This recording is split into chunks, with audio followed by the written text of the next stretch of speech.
Hello everyone, आज हम political theory के कुछ प्रीवियस ईयर क्वेश्चंस और कुछ मोस्ट इम्पॉर्टेंट क्वेश्चन देखेंगे। ऐसे क्वेश्चंस जो आने वाले समय में एनटीए पेपर 2 पॉलिटिकल साइंस में पूछ सकता है। ये क्वेश्चंस दोनों ही मीडियम में हैं, हिंदी और इंग्लिश दोनों में। अगर आप चैनल पर नए हैं तो चैनल को सब्सक्राइब कर लीजिए for all the daily political science video updates. अगर आप चैनल के टेलीग्राम ग्रुप से नहीं जुड़े हैं तो लिंक डिस्क्रिप्शन में दी हुई है, वहां जाकर आप चैनल से जुड़ सकते हैं। सारे क्वेश्चंस आप अटेम्प्ट करिएगा और आप जो भी स्कोर गेट करते हैं कमेंट में ज़रूर मेंशन करिएगा। ये मेरे बारे में कुछ इन्फॉर्मेशन है। हम चलते हैं क्वेश्चंस की तरफ। देखिए, फर्स्ट क्वेश्चन है, according to which thinker freedom lacks restrictions. Hindi में किस विचारक के अनुसार स्वतंत्रता प्रतिबंधों का अभाव है? ए जेसमिल, बी हॉब्स, सी लॉक, डी बार्कर।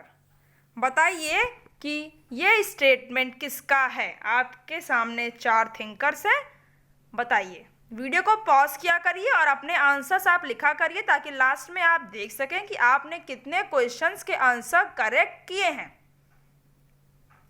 अब बताइए कि इसका आंसर क्या होगा। ये थॉट फ्रीडम के ऊपर है।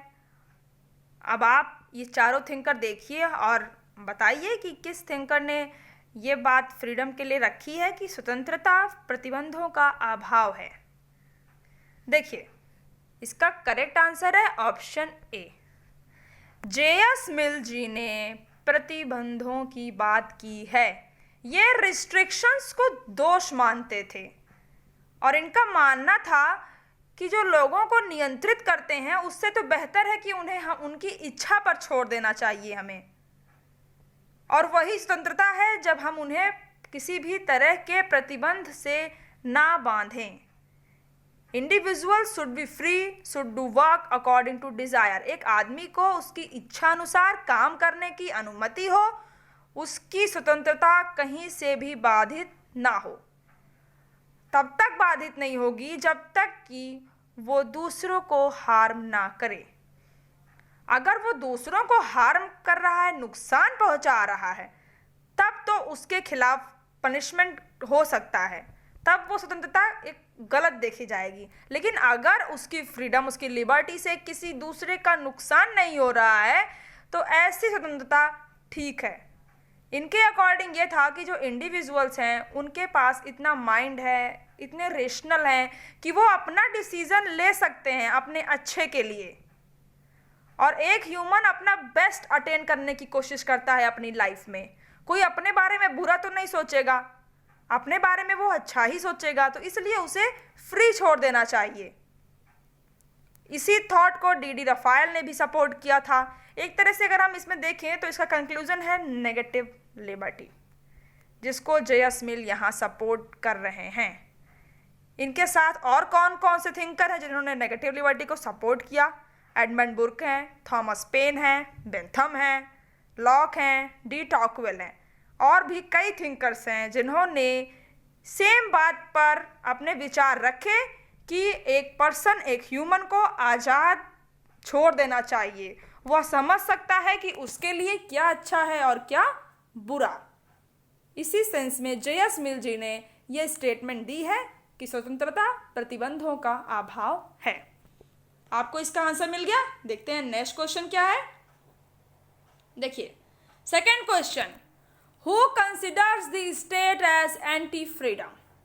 राज्य को स्वतंत्रता का विरोधी कौन मानता है? A Spencer, B Sabine, D Tocqueville, D John Locke. बताइए कि इसका आंसर क्या होगा। ए बी सी डी में से करेक्ट आंसर क्या है? इसके पहले भी आपने जो फर्स्ट क्वेश्चन लगाया वो भी इसी पर आधारित था, इसी से ही इंटरकनेक्टेड है। अब बताइए कि इसका आंसर क्या होगा। इन 4 थिंकर में से आपको बताना है। देखिए, एग्जैक्ट जिसका स्टेटमेंट है कि राज्य स्वतंत्रता का विरोधी होता है, यह स्टेटमेंट स्पेंसर जी की है। ये भी नेगेटिव लिबर्टी को ही सपोर्ट करते हैं और ये राज्य को स्वतंत्रता का विरोधी मानते थे। इनके अकॉर्डिंग ये था कि जो राज्य है, स्टेट है, उसके सिर्फ 2 वर्क्स होते हैं। एक है कि वो अपने राज्य को प्रोटेक्ट करे एक्सटर्नल जो उसके ऊपर अटैक हो रहे हैं उससे, बाहरी आक्रमणों से सुरक्षा, और दूसरा है कि वो आंतरिक व्यवस्था बनाए रखे। सिर्फ यही काम राज्य का होता है। ऐसा नहीं है कि राज्य कुछ ऐसे काम करे जिससे कि किसी की व्यक्तिगत स्वतंत्रता का हनन हो। ये काम राज्य का नहीं होता है। हर इंसान फ्री है अपने लिए अपनी इच्छा अनुसार काम करने के लिए, इसलिए उसे राज्य द्वारा किसी भी तरह का कोई भी अवरोध नहीं होना चाहिए। वो स्वतंत्र है, अपने लिए क्या अच्छा है क्या बुरा वह कर सकता है। स्पेंसर जी भी कहीं ना कहीं जेएस मिल से एग्री थे। स्पेंसर जी की देखिए 2 इम्पॉर्टेंट बुक हैं, आपके एग्जाम में आ सकती है।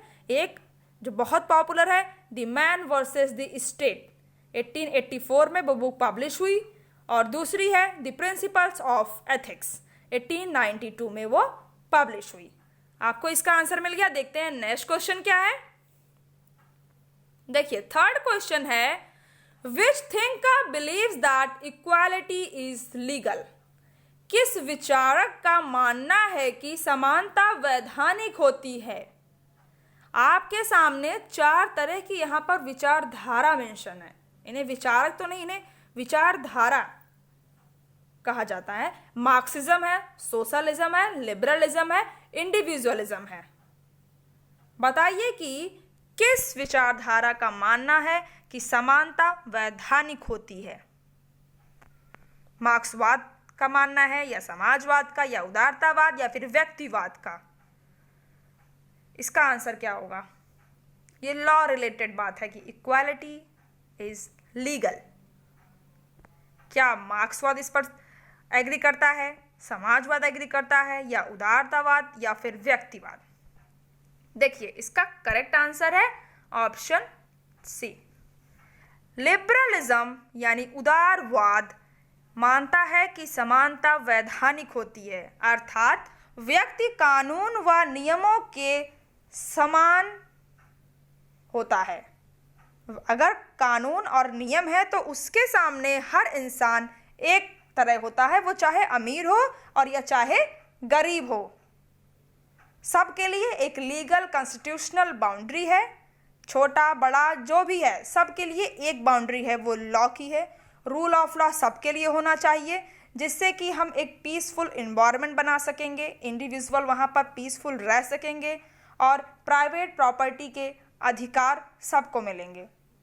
सारी पीसफुल एक्टिविटीज़ परमिट होंगी, और जो भी वायलेंट एक्टिविटीज़ हैं उनको प्रोहिबिट किया जाएगा। ये उदारवाद के मेन विचार थे।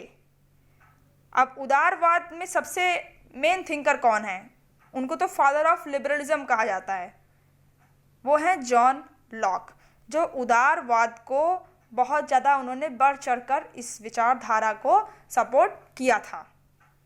आपको इसका आंसर मिल गया। देखते हैं नेक्स्ट क्वेश्चन क्या है।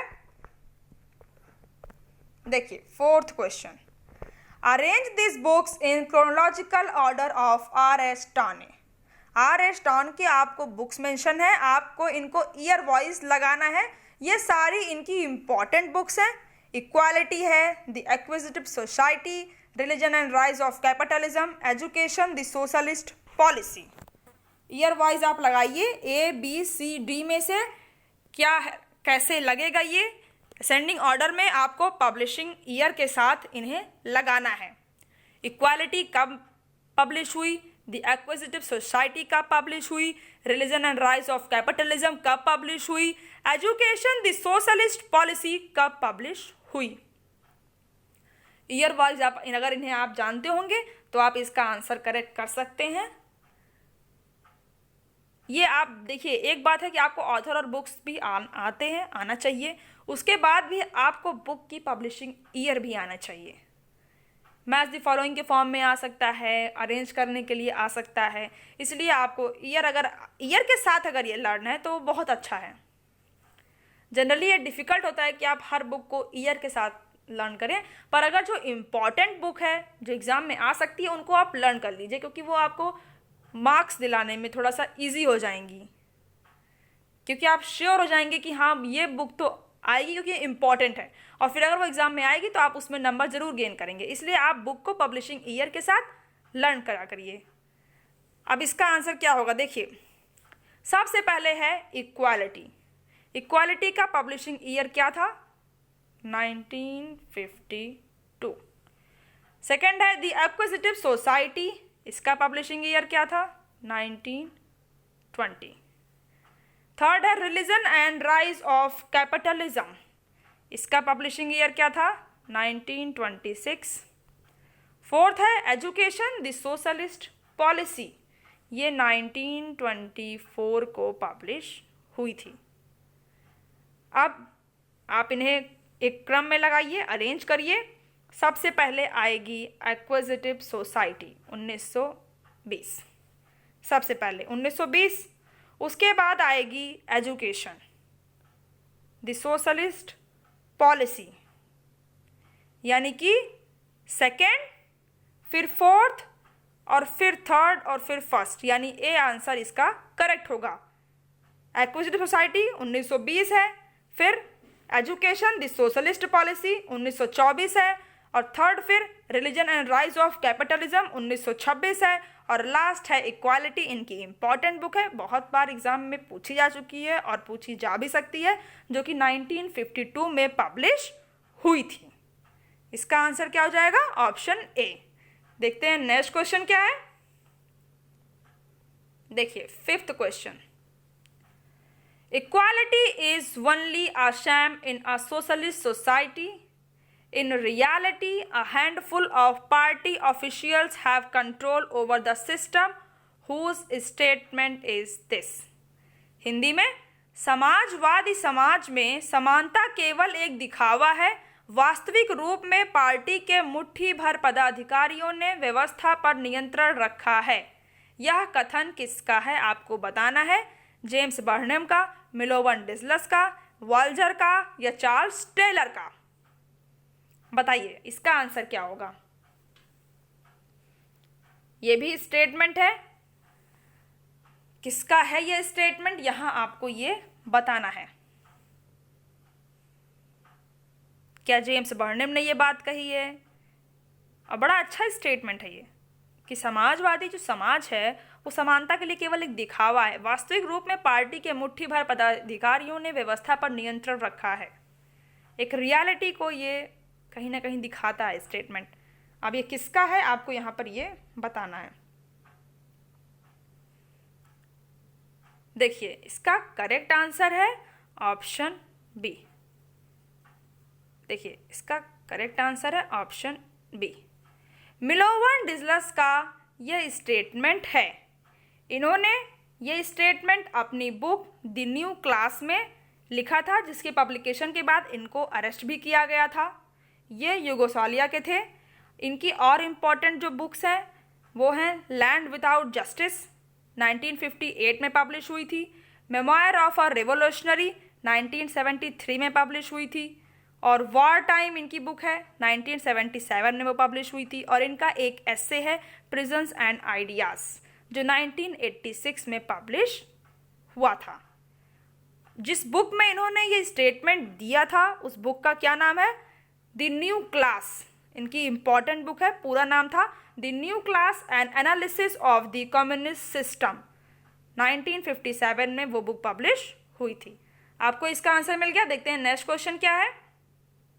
देखिए सिक्स्थ क्वेश्चन है, जटिल समानता का विचार किसका था? Who was the idea of complex equality? आपको बताना है कि किस विचारक ने जटिल समानता का विचार दिया था।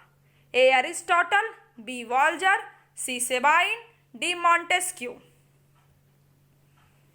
बताइए इसका आंसर क्या होगा। देखिए इसका करेक्ट आंसर है ऑप्शन बी। वॉल्जर ने जटिल समानता की बात की थी।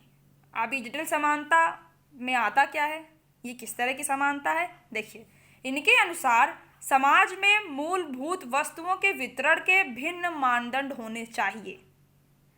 क्योंकि प्रत्येक समाज के लिए एक समान वस्तुएं उपयोगी नहीं होती हैं।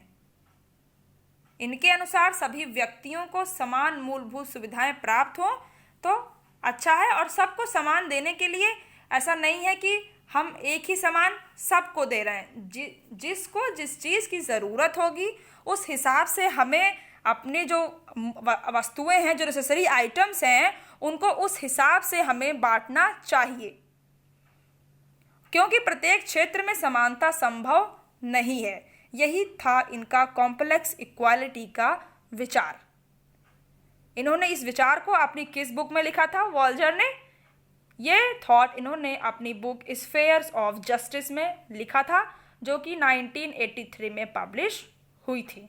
वॉल्जर के और इम्पोर्टेंट वर्क्स हैं जस्ट एंड अनजस्ट वार्स, 1977 में पब्लिश हुई वो बुक। स्फेयर ऑफ जस्टिस 1983 में, आर्गुइंग अबाउट वॉर 2003 में, और लास्ट ऑन टॉलरेशन 1997 में। आपको समझ में आ गया कि जटिल समानता का विचार था क्या वॉल्जर का? यही कि समाज में मूलभूत वस्तुओं के वितरण के लिए भिन्न मानदंड होने चाहिए, क्योंकि सबके लिए एक समान वस्तुएं उपयोगी नहीं होती। आपको इसका आंसर मिल गया। देखते हैं नेक्स्ट क्वेश्चन क्या है। देखिए 7th क्वेश्चन है, who has given 3 rules of justice? न्याय के 3 नियम किसने बताए हैं? ए जॉन रॉल्स, बी नॉजिक, सी एरिस्टोटल, डी प्लेटो। अब बताइए इसका आंसर क्या होगा? न्याय का 3 नियम। अगर आपको न्याय के 3 नियम पता है किसने दिए हैं, तो साथ ही साथ आपको यह भी पता होना चाहिए कि वो 3 नियम थे क्या। इस क्वेश्चन का मान लिया आपने आंसर सही कर दिया कि इन्होंने दिया था 3 रूल्स ऑफ जस्टिस, पर वो 3 रूल्स ऑफ जस्टिस थे क्या, ये भी आपके लिए जानना जरूरी है, क्योंकि क्वेश्चन किसी भी तरह से मोल्ड करके एक आसान से क्वेश्चन को टफ भी बनाया जाता है। इसलिए कुछ भी पढ़िए तो उसको पूरा अच्छे से, उसके बारे में पूरी इंफॉर्मेशन पढ़िए। अब इसका आंसर क्या होगा? देखिए इसका करेक्ट आंसर है ऑप्शन बी। नॉजिक ने 3 रूल्स ऑफ जस्टिस दिए थे। कौन से थे वो 3 रूल्स? देखिए इन्होंने कहा कि जो संपत्ति का अर्जन हो वो वैध होना चाहिए, यानी अगर प्रॉपर्टी किसी को गेट हो रही है तो वो लीगली ले, ना कि इलीगल रूप से किसी प्रॉपर्टी को कोई खरीदे, ऐसा नहीं होना चाहिए, वो लीगल बेस पे होना चाहिए। दूसरा था संपत्ति का हस्तांतरण वैध होना चाहिए, ट्रांसफर प्रॉपर्टी की वो भी लीगल होना चाहिए। और थर्ड था कि यदि संपत्ति का हस्तांतरण अर्जन वैध नहीं है तो इस संबंध में दंड का प्रावधान भी होना चाहिए, यानी कि पनिशमेंट को भी इन्होंने अपने जस्टिस में जगह दी कि अगर लॉफुल नहीं हो रहा है कुछ तो वहां पर हम पनिशमेंट का भी यूज कर सकते हैं। नॉजिक की important book anarchy, state and utopia 1974 में पब्लिश हुई, और द एग्जामिन्ड लाइफ 1989 में पब्लिश हुई। और रॉबर्ट नॉजिक ही थे जिन्होंने जॉन रॉल्स की थ्योरी ऑफ जस्टिस को क्रिटिसाइज किया है। आपको इसका आंसर मिल गया। देखते हैं नेक्स्ट क्वेश्चन क्या है। देखिए 8th क्वेश्चन है, which statement is correct about democratic peace theory? First है, the basis of this theory is in Habermas ideas. इस सिद्धांत का आधार हैबरमस के विचारों में विद्यमान है। लोकतांत्रिक शांति सिद्धांत से इसका मतलब है आपको बताना है कि इसके बारे में कौन सा स्टेटमेंट सही है, इस सिद्धांत ने क्या बातें कही हैं, क्या यह सिद्धांत का जो आधार है वो हैबरमस के विचारों में विद्यमान है। सेकेंड है, according to this concept the possibility of war between democratic state is more. इस संकल्पना के अनुसार लोकतांत्रिक राज्यों के बीच युद्ध की संभावना ज्यादा रहती है। बताइए केवल 1 स्टेटमेंट सही है या केवल सेकेंड सही है, या दोनों ही स्टेटमेंट सही है, या फिर एक भी स्टेटमेंट सही नहीं है? बताइए। डेमोक्रेटिक पीस थ्योरी की यहां पर बात हो रही है। अब आप बताइए क्या ये थ्योरी बात करती है कि जो लोकतांत्रिक राज्य हैं उनके बीच में युद्ध की संभावना ज़्यादा रहती है? क्या ये थ्योरी हैबरमैस के विचारों पर विद्यमान है? देखिए स्टेटमेंट वाइज आप देखा करिए इन सारे क्वेश्चंस को जो इस टाइप के होते हैं। देखिए पहला स्टेटमेंट कह रहा है कि हैबरमैस के विचारों पर विद्यमान है, ये बिल्कुल गलत है। डेमोक्रेटिक पीस थ्योरी कांट के विचारों में विद्यमान है और जो मेन इस थ्योरी के प्रपाउंडर हैं, प्रतिपादक हैं, वो हैं माइकल डब्ल्यू डॉयल। अब सेकंड कंसेप्ट क्या है कि ये जो थ्योरी है ये कहती है कि जो डेमोक्रेटिक स्टेट्स होते हैं उनके बीच वॉर की पॉसिबिलिटी ज़्यादा होती है। क्या ये बात सही है? ये बात बिल्कुल गलत है, बल्कि ये थ्योरी बिल्कुल इसका उल्टा कहती है। वो कहती है कि लोकतांत्रिक राज्यों के मध्य युद्ध नहीं होते। डेमोक्रेटिक पीस थ्योरी के अकॉर्डिंग अगर कोई दो स्टेट्स, दो कंट्रीज डेमोक्रेटिक हैं तो उनके बीच में वॉर की कोई संभावना नहीं बनती। यहाँ तक कि इस थ्योरी ने तो ये तक कहा कि आज तक हिस्ट्री में कभी भी दो डेमोक्रेटिक स्टेट्स के बीच में वॉर नहीं हुआ और इनका मानना था कि अगर लोकतांत्रिक देशों के बीच में कोई संघर्ष है तो उन्हें भी वो पीसफुल तरीके से सुलझा लेते हैं, वहां पर वॉर की कोई ज़रूरत नहीं होती। जैसे आप एग्जाम्पल के लिए लीजिए कि इंडिया है और अमेरिका है, अगर इन दो नेशंस के बीच में कोई आपसी विवाद है तो वो ऐसा नहीं है कि वॉर के साथ सुलझाए जाएंगे। इस थ्योरी के अकॉर्डिंग वहाँ पर वॉर की नहीं बल्कि वो पीसफुल तरीके से डायलॉग्स वगैरह करके आप जो भी उनके इश्यूज हैं वो सॉल्व कर लेंगे, वहाँ पर वॉर की कोई ज़रूरत नहीं पड़ेगी। यही डेमोक्रेटिक पीस थ्योरी कहती है। इसका करेक्ट आंसर क्या हो जाएगा? Option D, none of the above statements are correct. दोनों ही स्टेटमेंट गलत है। ये आइडिया कांट से है और लिया गया है, और दूसरा भी गलत है क्योंकि इसने कहा है कि वॉर के बीच में जो वॉर है वो लोकतांत्रिक राज्यों के बीच में उसकी संभावना ज़्यादा रहती है। ये बिल्कुल गलत है, बल्कि ये कहता है कि उनके बीच में तो युद्ध होता ही नहीं है। आपको इसका आंसर मिल गया। देखते हैं नेक्स्ट क्वेश्चन क्या है। देखिए 9th क्वेश्चन है, which thinker supported giving special rights to minorities? किस विचारक ने अल्पसंख्यकों को विशेष अधिकार देने का समर्थन किया? A Aristotle, B Will Kymlicka, C T H. Marshall, D Samuel Smiles. बताइए इसका आंसर क्या होगा। किसने कहा कि अल्पसंख्यकों को, जिनकी संख्या कम है, जिनके कल्चर्स अलग हैं, जिनके धर्म बहुत, उस धर्म के बहुत कम लोग बिलोंग करते हैं, उनको कुछ विशेष अधिकार देने की ज़रूरत है? अरिस्टोटल ने कहा, या विल्किमलिका ने, या टी.एच. मार्शल ने, या सैमुअल स्माइल्स ने? देखिए इसका करेक्ट आंसर है ऑप्शन बी। विल्किमलिका ने इस बात को सपोर्ट किया कि अल्पसंख्यकों को विशेष अधिकार देने की ज़रूरत है।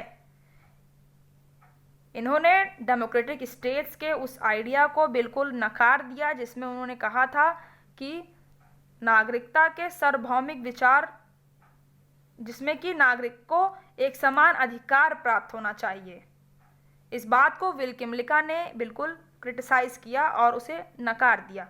इन्होंने कहा कि अल्पसंख्यकों को विशेष अधिकार देने की ज़रूरत है। ये नहीं कि आप जो उदारवादी विचारधारा कहती है कि हमें हर नागरिक को एक समान डील करना चाहिए, समान अधिकार देना चाहिए, बल्कि इन्होंने ऐसा कुछ माना नहीं। इन्होंने कहा कि नहीं, अल्पसंख्यकों को हमें विशेष अधिकार देना चाहिए, जैसे कि सेल्फ गवर्नमेंट राइट्स उनको मिल जाए, और जो उनके धार्मिक और जो उनकी कल्चर है उनको बनाए रखने के लिए, उन्हें संरक्षित करने के लिए हमें उन्हें कुछ अधिकार देना चाहिए। उनकी जो राजनैतिक अधिकार हैं वो भी हमें उन्हें देना चाहिए, जिससे कि वो इलेक्शन लड़ सकें, उनका अच्छा रिप्रेजेंटेशन हो सके, राजनीति में उनकी भागीदारी बढ़ सके। इसलिए हमें उन्हें कुछ राजनीतिक अधिकार देने की भी ज़रूरत है। आप देखिए विल्किमलिका की एक इम्पॉर्टेंट बुक है, वो भी आपके एग्जाम में आ सकती है, मल्टीकल्चरल सिटीजनशिप, जो कि 1995 में पब्लिश हुई थी। आपको इसका आंसर मिल गया। देखते हैं नेक्स्ट क्वेश्चन क्या है। देखिए 10th question, who is the originator of the word ideology? विचारधारा शब्द के जन्मदाता कौन है? इसके पहले प्रीवियस ईयर में आइडियोलॉजी के बारे में क्वेश्चन था कि आइडियोलॉजी किस ईयर में ये वर्ड ओरिजिनेट हुआ था। पर यहाँ पर ये क्वेश्चन है कि इस वर्ड को ओरिजिनेट किसने किया था। A Antonio Moteras, B corpus de Tracy, C Antonio Destutt D Tracy, C Wright Mills. बताइए कि विचारधारा शब्द के जन्मदाता कौन है। ए बी सी डी में से करेक्ट आंसर क्या होगा। देखिए इसका करेक्ट आंसर है option C, Antoine Destutt de Tracy. इन्होंने आइडियोलॉजी वर्ड सबसे पहले यूज किया किस ईयर में, 1796 में। ये भी आपके लिए इंपॉर्टेंट है क्योंकि ईयर ही प्रीवियस ईयर में आया था। दोनों चीजें आपके लिए इंपॉर्टेंट है कि किसने इस वर्ड को ओरिजिनेट किया और किस ईयर में किया। तो इस वर्ड को originate Antoine dessert D Tracy ने किया 1796 में। ये एक फ्रेंच थिंकर थे। ये आइडियोलॉजी को एक तरह से उसको साइंटिफिक स्टडी करने की उसकी कोशिश कर रहे थे, पर ये फेल हो गए थे। और उसके बाद से ही आइडियोलॉजी वर्ड का जो यूज़ है वो पॉलिटिकल साइंटिस्ट ने बहुत किया। आपको इसका आंसर मिल गया। देखते हैं नेक्स्ट क्वेश्चन क्या है। देखिए 11th क्वेश्चन, ऑथर है और बुक्स हैं। आपको मिलाना है कि किस ऑथर की कौन सी बुक है। मार्टिन लिप्शट हैं, फ्रांसिस फुकुयामा हैं, जेके गिलब्रेथ हैं, टीएच मार्शल हैं। सामने बुक मेंशन है। अब आप बताइए कि किस ऑथर की कौन सी बुक है। सारी बुक्स के नेम आपने पहले भी सुन रखे होंगे, फेमस बुक है इन ऑथर्स की, इसलिए आप इसका आंसर करेक्ट कर सकते हैं। अगर आपने इसके पहले वेस्टर्न थिंकर और उनकी बुक्स का वीडियो नहीं देखा है, जाकर के चैनल की प्लेलिस्ट में ज़रूर देखिए। वहाँ से भी आपको वेस्टर्न थिंकर्स की बुक मिल जाएगी, इंडियन थिंकर के भी बुक का वीडियो है, आप वो भी देखिए क्योंकि बुक और ऑथर इम्पॉर्टेंट है, एग्ज़ाम में बहुत आते हैं। अब इस क्वेश्चन का आंसर आप बताइए कि क्या होगा। देखिए एक एक करके आप देखिए। सबसे पहले है मार्टिन लिप्शट। इनकी कौन सी बुक है। इनकी बुक है पॉलिटिकल मैन। कब पब्लिश हुई, ये मैन मेंशन है पॉलिटिकल के बगल। ये कब पब्लिश हुई, 1960 में। फिर है फ्रांसिस फुकुयामा। इनकी कौन सी बुक है, second, the end of history and last man. ये कब पब्लिश हुई, 1992 में। जेके गिलब्रेथ की कौन सी बुक है, द न्यू इंडिविजुअल स्टेट। कब पब्लिश हुई, 1967 में। डी है टीएच मार्शल। लास्ट बचा आपके पास option citizenship and social class. ये टीएच मार्शल की बुक है, 1950 में पब्लिश हुई थी। TH Marshall, Thomas Humphrey Marshall इनका पूरा नाम है। और इनकी एक और बुक थी, उसका नाम है class, citizenship and social development. अब इस क्वेश्चन का आंसर क्या हो जाएगा, ए का फर्स्ट, बी का सेकेंड, सी का थर्ड, डी का fourth. First second third fourth यानी थर्ड ऑप्शन इसका बिल्कुल करेक्ट आंसर हो जाएगा। देखते हैं नेक्स्ट क्वेश्चन क्या है। देखिए 12th question, who implemented the New Deal program for the welfare state. कल्याणकारी राज्य के लिए नया समझौता कार्यक्रम किसने लागू किया। ए क्लेमेंट एटली ने, बी रूजवेल्ट, सी चर्चिल, डी नेपोलियन। अब इसका आंसर आप बताइए कि क्या होगा। नया समझौता कार्यक्रम कल्याणकारी राज्य से रिलेटेड है। अब किसने लाया आपको बताना है, ए बी सी डी में से करेक्ट क्या होगा। देखिए इसका करेक्ट आंसर है option B. American president Franklin D Roosevelt ने न्यू डील प्रोग्राम स्टार्ट किया था। कब से कब तक, 1933 से 1938 तक, 1933 से 1938 तक। इसमें था क्या इस प्रोग्राम में, इसमें था कि राज्य द्वारा लोक कल्याण हेतु सामाजिक खर्चों में बढ़ोतरी की जाएगी। यानी स्टेट जो लोगों के वेलफेयर के लिए प्रोग्राम चलाता है उसमें थोड़ा सा इंक्रीमेंट किया जाएगा फाइनेंशियली। एक सीरीज ऑफ प्रोग्राम चलेगा इसमें। न्यू डील प्रोग्राम का कार्यक्रम से इसका तात्पर्य यह है कि इसमें एक सीरीज ऑफ प्रोग्राम चलेगा पब्लिक वर्क प्रोजेक्ट्स के लिए, फाइनेंशियल रिफॉर्म्स के लिए, जिससे कि एक जो अमेरिका में डिप्रेशन आया था, ग्रेट डिप्रेशन आया था, उसके बाद से वो रिकवर हो सके और वैसा डिप्रेशन दोबारा ना आ सके, उसको अवॉइड करने के लिए इसमें 3R एक प्रोग्राम इसके अंतर्गत था, जिसमें क्या था कि हमें रिलीफ पहुंचाना है बेरोजगारों को और गरीबों को। दूसरा था कि हमें अपनी इकोनॉमी को रिकवर करने की ज़रूरत है, और तीसरा था कि हमें रिफॉर्म्स लाने की ज़रूरत है फाइनेंशियल सिस्टम में, जिससे कि हम दोबारा जो डिप्रेशन अमेरिका ने फेस किया उसे फेस ना करना पड़े। अब किन किन तरीक़ों से ये संभव हो पाएगा? ये होगा जब हम इंडस्ट्री अपनी रिफॉर्म करेंगे, एग्रीकल्चर में पैसे लगाएंगे, फिनांस करेंगे, वाटर पावर इंक्रीज़ करेंगे, लेबर पावर अपनी बढ़ाएंगे। ये सब करके हम अमेरिका को फिर से रिकवर कर लेंगे। अब आपको समझ में आ गया होगा कि फ्रैंकलिन डी रूजवेल्ट का न्यू डील प्रोग्राम क्या था। ये लोक कल्याण के लिए ही ये प्रोग्राम लाया गया था 1933 से 1938 तक। आपको इसका आंसर मिल गया। देखते हैं नेक्स्ट क्वेश्चन क्या है। देखिए 13th क्वेश्चन है, which thinker gave the slogan socialism is the way of slavery? किस विचारक ने नारा दिया समाजवाद दास्ता का मार्ग है? ए फ्रीडम ने, बी एफ.ए. हेक ने, सी जॉन रॉल्स ने, डी सेबाइन ने।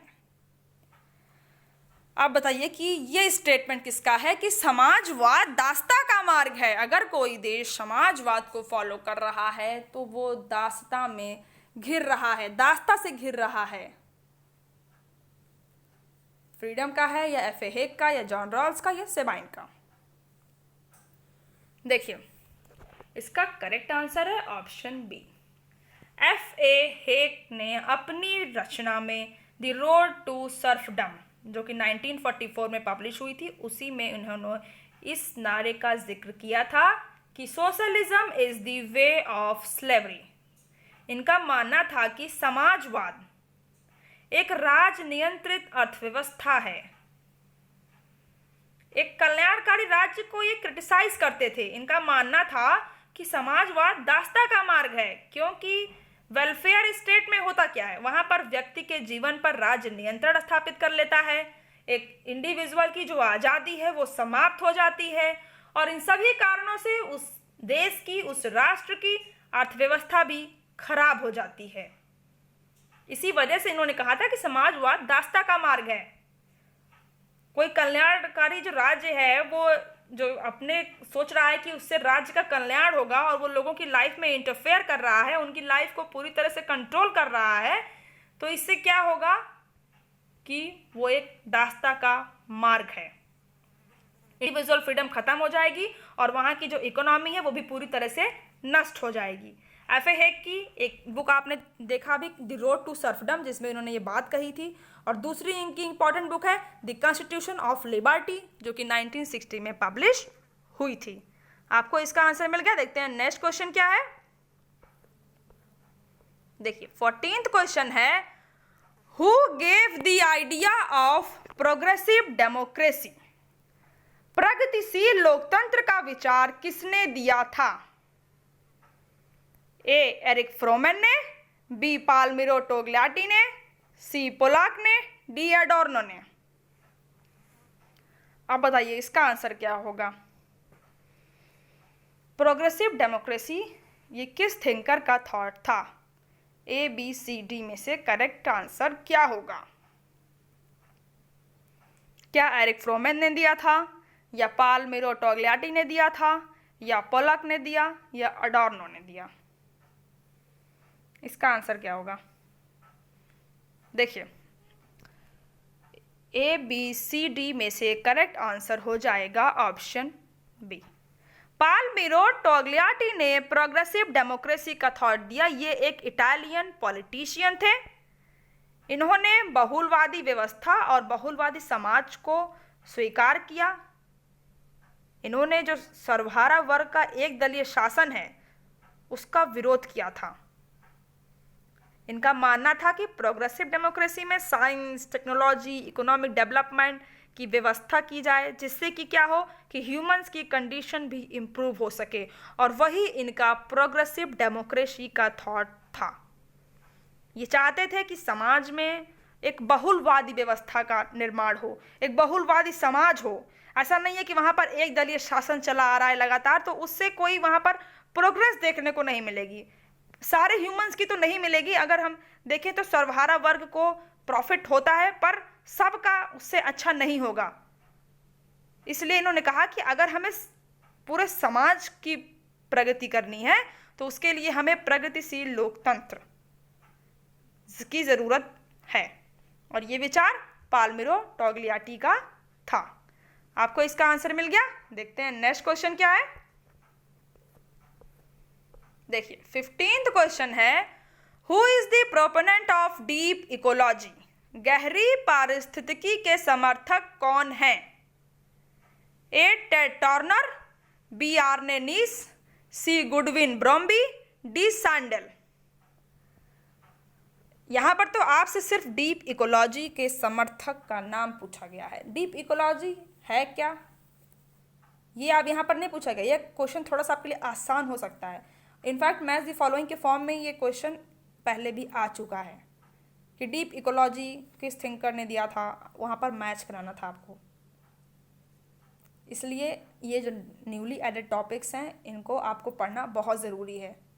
इनसे क्वेश्चंस कोई बहुत टफ नहीं आएंगे, बहुत अंदर नहीं आएंगे, क्योंकि बहुत ज़्यादा सोर्सेस अभी इसमें अवेलेबल नहीं है। इसलिए जो एटलीस्ट कम से कम आपको इजीली अवेलेबल हो जा रहे हैं टॉपिक, उनको तो अच्छे से पढ़िए। अब इसका आंसर क्या होगा? देखिए इसका करेक्ट आंसर है ऑप्शन बी। आर्ने नीज ने डीप इकोलॉजी का सपोर्ट किया था। इन्होंने कहा कि प्रकृति को बचाने के लिए मानवीय जीवन शैली में परिवर्तन लाना पड़ेगा। जो एक उपभोक्तावादी जो नेचर बन गया है इंसान का, कंज्यूमिंग जो उनका नेचर बन गया है, वो चीज़ों को कंज्यूम केवल कर रहे हैं, प्रकृति को कुछ दे भी नहीं रहे हैं, उसे हमें बदलने की ज़रूरत है। इन्होंने मानव को एक भाग बताया था, श्रेष्ठ नहीं। इनके अकॉर्डिंग ह्यूमन सिर्फ एक वन स्पीसीज है। इसके अलावा भी जो भी ऑल फॉर्म्स ऑफ लाइफ धरती पर एग्जिस्ट करते हैं, उनको भी अधिकार है वहां पर रहने का। ये ह्यूमंस को अदर स्पीसीज के बराबर मानते हैं। ऐसा नहीं है कि ह्यूमन सुपीरियर हैं, जो और भी यहाँ पर लिविंग बीइंग हैं उनसे ज़्यादा, ऐसा नहीं है। अब यहाँ पर जो भी स्पीसीज हैं वहाँ पर ऐसा नहीं है कि ह्यूमन सबसे श्रेष्ठ है, सब एक बराबर हैं। और हमें अगर अर्थ को प्रोटेक्ट करना है तो ह्यूमन का जो कंज्यूमिंग नेचर है इसको बदलने की ज़रूरत है। मेन इंटरेस्ट अगर आप देखेंगे आर्ने नीज का तो इन्वायरमेंट फिलॉसफी पर ही था और इन्वायरमेंट एथिक्स पर था, जिस पर इन्होंने सबसे ज़्यादा बुक्स लिखी थी। इनकी इम्पॉर्टेंट बुक है ecology, community and life style, जो कि 1989 में पब्लिश हुई थी। आपको इसका आंसर पता चल गया कि गहरी पारिस्थितिकी को कौन सपोर्ट करता है? आर्ने नीज। देखते हैं नेक्स्ट क्वेश्चन क्या है। देखिए 16th क्वेश्चन है, who are the basic ideals of communist? समुदायवादियों के मूल आदर्श कौन हैं? ए है अरिस्टोटल अरस्तु, B Hegel, C Michael Walzer, D Plato. अब आप इसका आंसर बताइए कि समुदायवादियों के जो मूल आदर्श हैं वो कौन से विचारक हैं? ए बी सी डी में से करेक्ट आंसर क्या होगा? क्या अरस्तु जी थे उनके मूल आदर्श? क्या हीगल थे? क्या माइकल वाल्जर थे? या प्लेटो थे? बताइए इसका आंसर क्या होगा? देखिए इसका करेक्ट आंसर होगा ऑप्शन बी। मेन जो आइडियल थे समुदायवाद के वो हीगल थे और साथ ही साथ ग्रीन जी थे। अब समुदायवादियों का थॉट क्या था ये भी आपके लिए ज़रूरी है जानना। देखिए समुदायवादियों के अकॉर्डिंग ये था कि समुदाय व्यक्ति की तुलना में ज़्यादा महत्वपूर्ण है। इन्होंने समुदाय को अपनी पूरी स्टडी में केंद्र बनाया हुआ था। अब यहाँ पर समुदाय का आशय है फैमिली से, स्कूल से, यूनिवर्सिटीज़ से, चर्च से, हमारे पड़ोसियों से और राष्ट्र से। ये सब समुदाय का हिस्सा हैं और व्यक्ति इनके अकॉर्डिंग एक सामाजिक प्राणी है और व्यक्ति की जो पहचान है, जो ह्यूमन की एक आइडेंटिटी है, वो समुदाय के द्वारा ही निर्मित होती है। और ह्यूमंस को जो आज़ादी मिल रही है, जो अधिकार प्राप्त हैं, वो सब समुदाय से ही प्राप्त होते हैं, यानी कम्युनिटी से। कि ह्यूमन अपने विचार में जो है वो कम्युनिटी जो है ज़्यादा इम्पॉर्टेंट है उससे, और कम्युनिटी ही सेंटर है इनके विचार में। और जो ह्यूमंस को फ्रीडम्स, राइट्स मिले हैं, वो भी समुदाय से ही प्राप्त हैं। और राज्य द्वारा विशेष प्रकार के मूल्यों को भी अगर प्राप्त हैं तो उन्हें हमें बढ़ावा देने की ज़रूरत है। अब आपको पता चलेगा कि इसके मूल आदर्श कौन थे इस विचारधारा के, ग्रीन और हीगल। और मेन प्रपाउंडर कौन थे इसके, सैंडल थे, चार्ल्स टेलर थे और वॉल्जर थे। ये प्रपाउंडर थे, पर मूल आदर्श कौन है, ग्रीन और हीगल। अगर आप एक मोटा मोटा समझना चाहें कि समुदायवादियों का क्या विचार था, यही कि समुदाय ही सब कुछ है। एक व्यक्ति की पहचान समुदाय के द्वारा ही निर्मित होती है और व्यक्ति की तुलना में समुदाय ज़्यादा महत्वपूर्ण है। आपको इसका आंसर मिल गया। देखते हैं नेक्स्ट क्वेश्चन क्या है। देखिए 17th क्वेश्चन है, the doctrine which is a curious blend of German idealism, English economics and French revolutionary and social thought is known as. सिद्धांत जो जर्मन आदर्शवाद, अंग्रेजी अर्थशास्त्र और फ्रांसीसी क्रांतिकारी और सामाजिक का एक जिज्ञासु मिश्रण है, हालांकि इस रूप में जाना जाता है, ए सोशलिज्म के रूप में, बी कम्युनिज्म के रूप में, सी फासिज्म के रूप में, या फिर इनमें से कोई नहीं। बताना है कि इन सारे आइडियलिज्म के पीछे, रेवोल्यूशन के पीछे कौन सा सिद्धांत है, समाजवाद है या कम्युनिज्म है या फासीवाद है, या फिर इनमें से कोई नहीं। इसका आंसर क्या होगा? देखिए इसका करेक्ट आंसर होगा ऑप्शन ए, सोशलिज्म समाजवाद पर आधारित थे। अब फ्रेंच रेवोल्यूशन में क्या होता है, वहाँ पर लिबर्टी की बात की गई थी, वहाँ पर यह था कि समाज को अधिकार मिले, किसी एक वर्ग को नहीं। इसलिए ये पूरी जो विचारधारा थी ये समाजवाद के ही सिद्धांत को फॉलो कर रही थी। आपको इसका आंसर मिल गया। देखते हैं नेक्स्ट क्वेश्चन क्या है। देखिए 18th क्वेश्चन है, which statement about ecofeminism is correct. पारिस्थितिकी नारीवाद के बारे में कौन सा कथन सही है? दो स्टेटमेंट यहाँ पर मेंशन है, आपको बताना है कि इकोफेमिनिज्म के बारे में कौन सी स्टेटमेंट सही है। फर्स्ट है, Francoise first use the term ecofeminism. पारिस्थितिकी नारीवाद शब्द का पहला प्रयोग फ्रांस्कोइस ने किया। सेकेंड है, they believed that as human has control over nature, similarly man has control over women. इनका मानना था कि जैसे मानव का प्रकृति पर नियंत्रण होता है, वैसे ही पुरुष ने महिला पर नियंत्रण किया है। अब बताइए कि पारिस्थितिकी नारीवाद के बारे में कौन सा कथन सही है? केवल फर्स्ट, केवल सेकेंड, या दोनों ही सही हैं, या फिर एक भी स्टेटमेंट सही नहीं है? ये इम्पॉर्टेंट है टॉपिक, और इससे क्वेश्चन लगभग हर बार, जब से ये ऐड हुआ सिलेबस में, हर बार आता है। जून में भी आया था, दिसंबर में भी आया था, इसलिए आप इस टॉपिक को अच्छे से पढ़ लीजिए। देखिए जिसको आता है आंसर, बहुत अच्छी बात है, आपका अच्छा रिवीजन हो जाएगा, और जिसको नहीं आता उसका तो बहुत ज़्यादा प्रॉफिट है, क्योंकि वो इससे सीख लेगा कि अभी मैंने कौन से टॉपिक लेफ्ट किए हैं, क्यों मुझे ये क्वेश्चन नहीं आ रहा है, ये टॉपिक मैंने पढ़ा और ये क्वेश्चन मुझे नहीं आ रहा है। इसलिए आप क्वेश्चंस लगाइए, जितने ज़्यादा क्वेश्चन आप लगाएंगे उतना ज़्यादा आपको आपकी टॉपिक से मुलाकात होगी, आप समझ पाएंगे कि हाँ ये टॉपिक इम्पॉर्टेंट है, इससे बहुत क्वेश्चन एग्जाम में आ रहे हैं, इसलिए आप क्वेश्चंस लगाइए। अब इसका आंसर बताइए क्या होगा। फर्स्ट सेकेंड, ये दोनों ही स्टेटमेंट पारिस्थितिकी नारीवाद के बारे में दिए गए हैं। देखिए स्टेटमेंट वाइज देखते हैं हम। सबसे पहले पहला स्टेटमेंट है, Francoise first use the term ecofeminism. पारिस्थितिकी नारीवाद शब्द का पहला प्रयोग फ्रांस्कोइस ने किया था।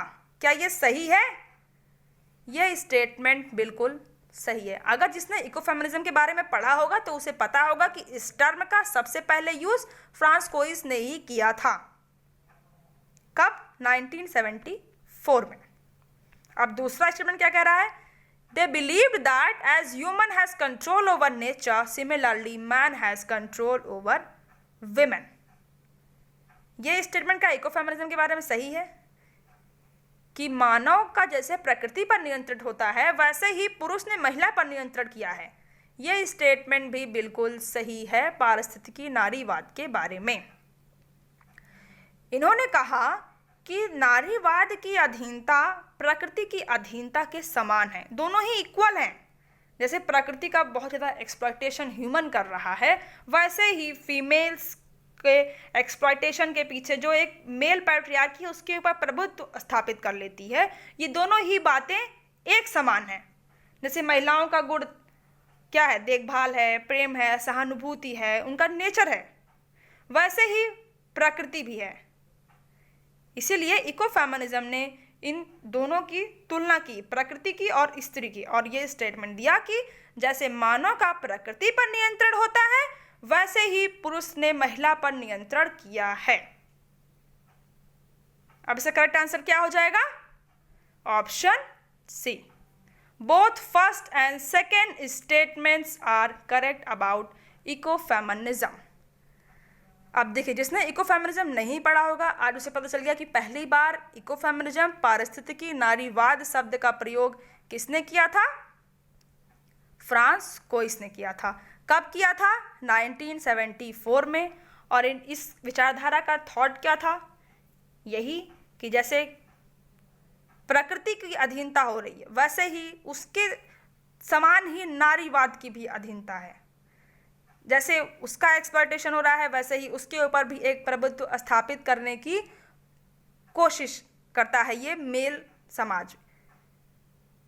ये आइडिया इकोफेमिनिज्म का मेन आइडिया था। तो यहाँ आज आपका इकोफेमिनिज्म का थोड़ा सा पॉइंट आप ब्रीफ में समझ गए होंगे कि ये क्या है। बाकी आप इसको पढ़िए, अच्छे से पढ़िए, आप इसके बारे में और बातें जानिए, कौन कौन से थिंकर इससे रिलेटेड हैं और क्या क्या बातें इस विचारधारा में थी। इसलिए आप इस अगर टॉपिक को नहीं पढ़े हैं तो जाकर के ज़रूर पढ़िएगा। ओके, देखिए आज क्वेश्चंस इतने ही थे। अगर आपको क्वेश्चन सीरीज अच्छी लग रही है तो लाइक करिएगा, अपना स्कोर कमेंट में ज़रूर बताइए कि आपने कितना स्कोर गेट किया, और अगर आपको कोई डाउट है तो आप ज़रूर मेंशन करिए। और इस वीडियो को अपने उन सारे फ्रेंड्स शेयर करिए जो सीनियर पॉलिटिकल साइंस की तैयारी कर रहे हैं। इसके पहले अगर आपने political theory, public administration, international relations, Indian political thought, western political thought के प्रीवियस वीडियोस नहीं देखे हैं तो जा करके चैनल की प्लेलिस्ट में आप सारे वीडियोस देखिए, सारे क्वेश्चंस लगाइए, अपना स्कोर कमेंट करिए। और अगर आप इस चैनल पर नए हैं तो चैनल को सब्सक्राइब कर लीजिए for all the daily political science video updates. और बगल में एक बेल आइकन दिया हुआ है, उसे आप प्रेस कर लीजिए ताकि आपको लेटेस्ट वीडियो की नोटिफिकेशन आसानी से मिल जाए। Thank you.